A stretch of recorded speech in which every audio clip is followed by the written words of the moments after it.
Hey everyone, Chaz here from Havana Music Tours, and I wanted to give a little update with the new Cuba sanctions that the U.S. government has released for American citizens that want to travel to Cuba. So three main things. Number one is pretty simple. You're not allowed to bring back cigars or rum into the United States from Cuba.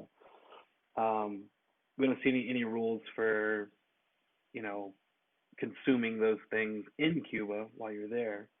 But, kind of a major thing for people who like to bring cigars back from Cuba or rum.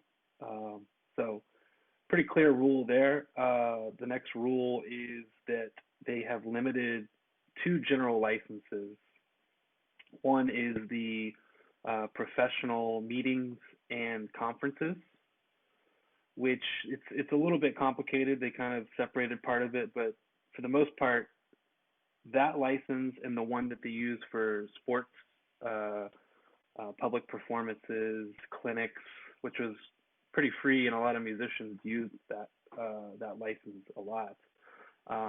It looks like those two licenses will now go to a specific license, which means that you need to get permission from OFAC before you travel under those licenses. I did read something that says that if you were like doing public performances or clinics, that you could request a specific license from OFAC, which is part of the U.S. Treasury Department, for multiple visits or like a series of visits. So if you were doing a tour or something like that, you would definitely need to talk to OFAC. And I'm not sure, no one knows how that process will go. And that could all change. It's all under the directive of the executive branch. So that could all change in 2021. Um, so those two general licenses are not general anymore. They are specific, meaning that you have to ask for permission.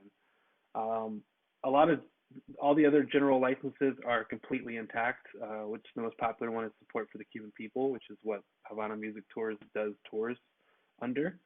And then also like journalistic and religious activity, all those things you still have a general license. General license again meaning you don't need to ask anyone to go to Cuba. You just need to fulfill those licenses rules, like full-time itinerary with relevant content to your license. And then the last thing, which is also a pretty major thing, and it affects us a little bit, but it is called, there's a new CPA list, which is called a Cuba Prohibited Accommodations list.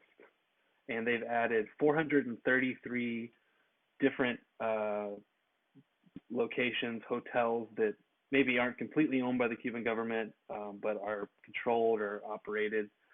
And one of those that affected us was Malia Cohiba, which also affected a lot of tour operators because it's partially owned by the Spanish corporation and hotel chain Malia. Well, as far as I could tell, all of the hotels in Cuba, which are all owned by the Cuban government, or operated in some fashion, not necessarily owned, but it seems like they are all on the list. So it looks like anyone who is a United States citizen or resident, or even in some cases traveling from the United States, even with family of U.S. citizens, would need to stay in what's called casa particulares, which are Airbnbs, homestays, which is 90% of what we did anyways. But we always had the luxury option of a hotel. As far as what Havana Music Tours is doing, we have, casa particulares, villas, which are, bigger houses. And then there are a lot of luxury accommodation options that are privately owned.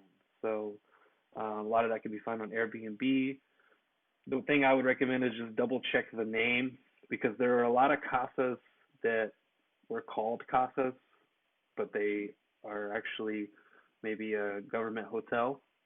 So just when you go to book something, check the CPA list, which you can Google. I'll actually link it in the blog and in the description.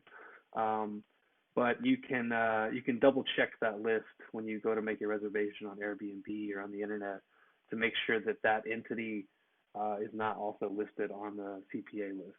So those are the three main things. So can't bring back cigars and rum from Cuba to the United States.